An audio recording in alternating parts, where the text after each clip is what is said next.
장기 일반 민간 임대, 장기 임대주택. 비슷한 말인 것 같지만 전혀 의미가 다릅니다. 이 주택임대 사업자 용어 많이 헷갈리시죠? 지금부터 하나씩 짚어드리도록 하겠습니다.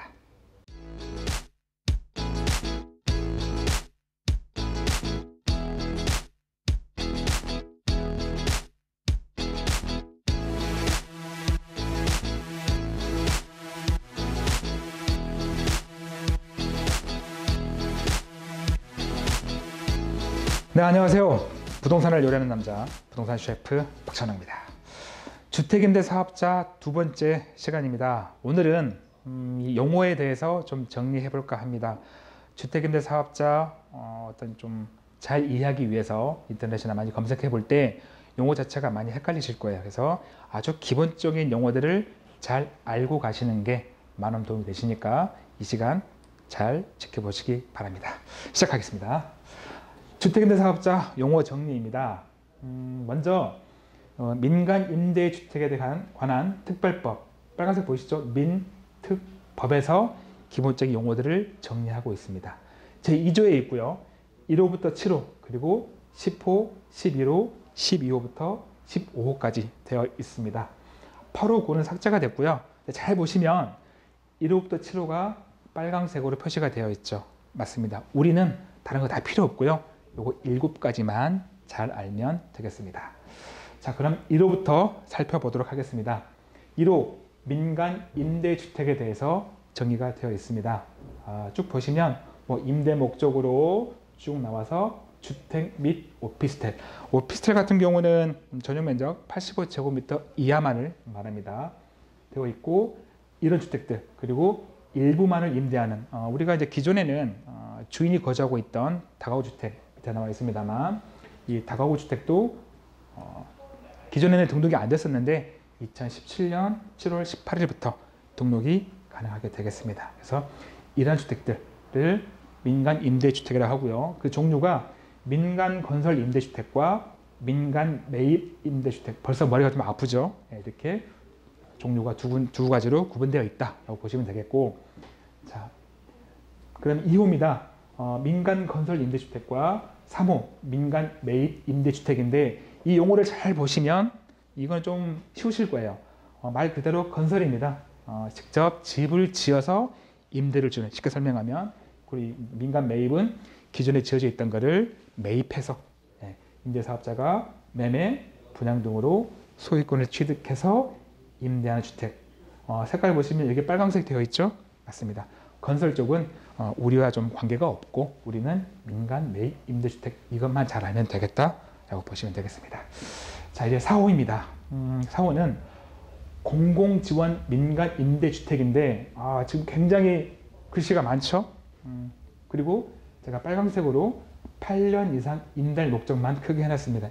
이것만 아시면 되고요. 이 긴 글을 짧게 설명하면 이겁니다.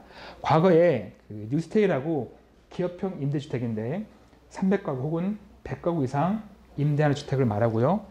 대신 이제 이 용어 자체가 법이 개정되면서 2018년 올해죠. 7월 17일부터 기존의 기업형 임대주택이 공공지원 민간 임대주택으로 바뀌었다라고 보시면 되고, 실제로 저희들은 여러분들은 여기 해당 사항이 거의 없기 때문에 그냥 이런 게 있다라고만 알고 가시면 되겠습니다. 이번에 5호입니다. 장기 일반 민간 임대주택인데요. 용어 자체가 좀 생소하실 거예요. 쉽게 설명드리면 기존에 여러분 잘 알고 계시는 준공공 임대주택을 말합니다. 앞서 공공지원 민간 임대주택과 마찬가지로 법이 개정되면서 중공공 임대주택이 장기 일반 민간 임대주택으로 개정이 됐죠.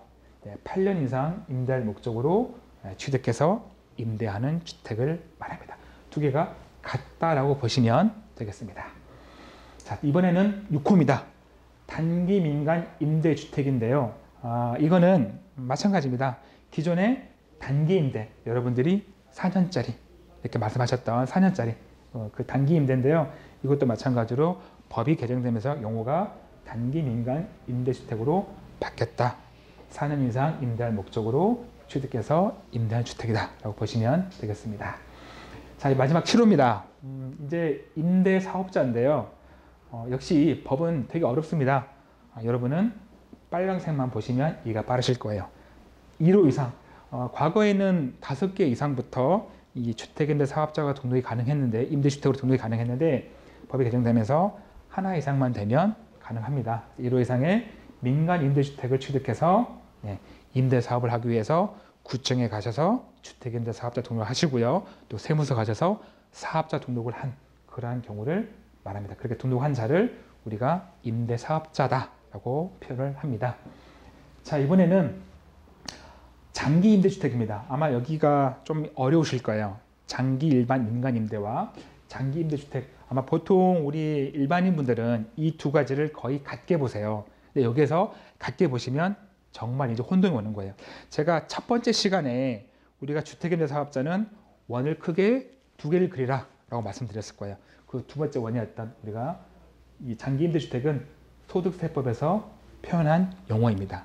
우리가 쉽게 설명드리면 우리가 주택임대 사업자 등록하시게 되면 우리가 등록하지 않은 하나의 주택을 팔 때 비과세 받는 요건이 있잖아요. 우리가 이제 용어로는 거주주택에 대한 비과세 특례를 말하는데, 그때 특례 받을 수 있는 그 조건이 되는 주택을 장기 임대주택이라 표현합니다. 굉장히 어려운 부분인데 쉽게 설명드리면 그 주택 자체가 임대 개시일 당시에 기준시가 6억이야.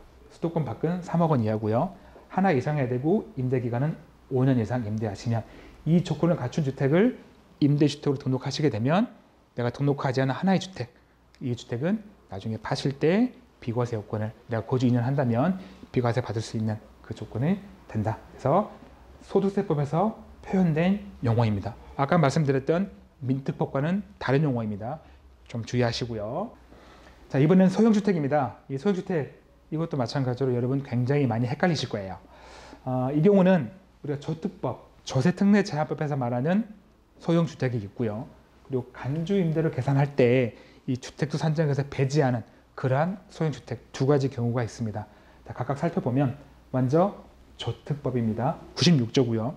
우리가 주택임대 사업자로 등록된 이 임대주택은 소득세나 법인세를 감면받을 수가 있는데, 그 감면받기 위한 조건을 갖춘 면적 조건이나 금액 조건이나 사업기간, 이러한 조건을 갖춘 주택을 우리가 조특법에서 소형주택이다 라고 표현하고요. 또 간주임대료입니다. 이건 뭐냐면 여러분이 이제 전세 같은 경우에 월세 받지 않기 때문에 소득세에서 좀 배제가 되는데, 그럼 우리가 이제 그렇죠. 그렇다면 집을 100개 사가지고 다 전세 주면 소득세 안 내겠네? 라고 할까봐 정부에서 그렇게 전세를 많이 주게 되면 특정 조건이 됐을 때 우리가 전세도 월세 받는 것처럼 간주하는 그런 어떤 간주 임대료를 계산하는 식이 있는데, 거기에서 우리가 집이 한 개다 두 개다 셀 때 좀 배제하는 조건, 간주 임대를 계산할 때 배제하는 조건을 갖춘 주택을 우리가 소형주택을 합니다.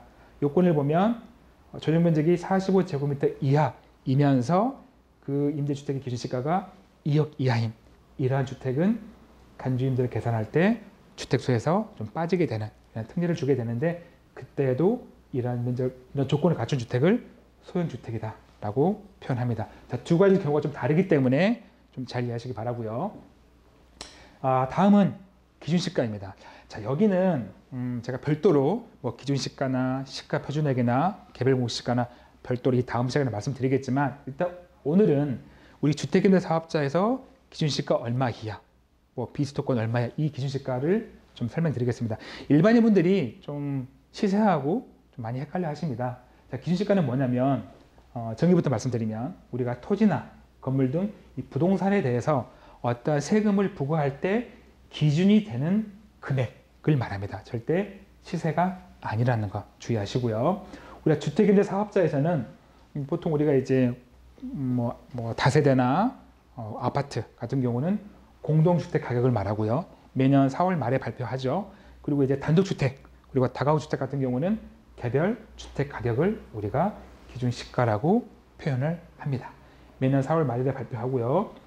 우리가 이 눌러보시면 부동산 공식 가격 알림이 이 사이트에서 찾아가 보시면 직접 확인할 수가 있겠습니다. 그래서 기준시가 의미 말씀드렸고, 자, 오늘 여기까지 이제 주택임대 사업자에서 여러분들이 어떤 기본적인 용어를 알고 가셔야, 그래야 인터넷상에서 어떤 것들을 검색해 보시거나 유튜브에서 보시거나 또 어떤 강의, 세미나 강의 들으셔가지고 뭐 세무사든 공인중개사든 어떤 내용을 들으실 때 조금 이해가 더 빨리 된다 해서 제가 정리해 드렸고요. 다음 시간에는 제가 앞서 말씀드린 대로 뭐 기준시가나 시가표준이나 과세표준이나, 아마 이제 주택임대 사업자에서 이 종부세가 합산된다고 하면서 이 종부세 부담이 조금 됐잖아요. 그래서 종부세 계산할 때 뭐 이런 용어가 나옵니다. 마찬가지로 적혀 있지는 않지만 뭐 공정시작 가액 비율, 자, 이런 것들 어떤 뜻인지 각각 다음 시간에 정리해 드리겠습니다. 자, 오늘 여기까지고요.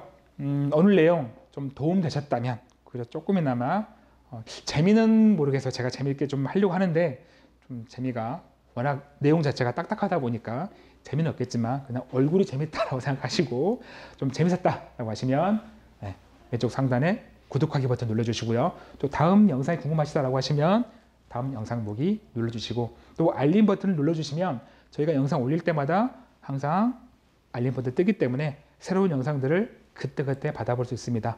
꼭 눌러주시고 아래쪽에 좋아요도 꼭 한번 눌러주시고요. 날씨가 정말 많이 차가워졌습니다. 항상 감기 조심하시고 또 다음 시간에 여러분들 좋은 내용으로 다시 돌아오겠습니다. 고맙습니다.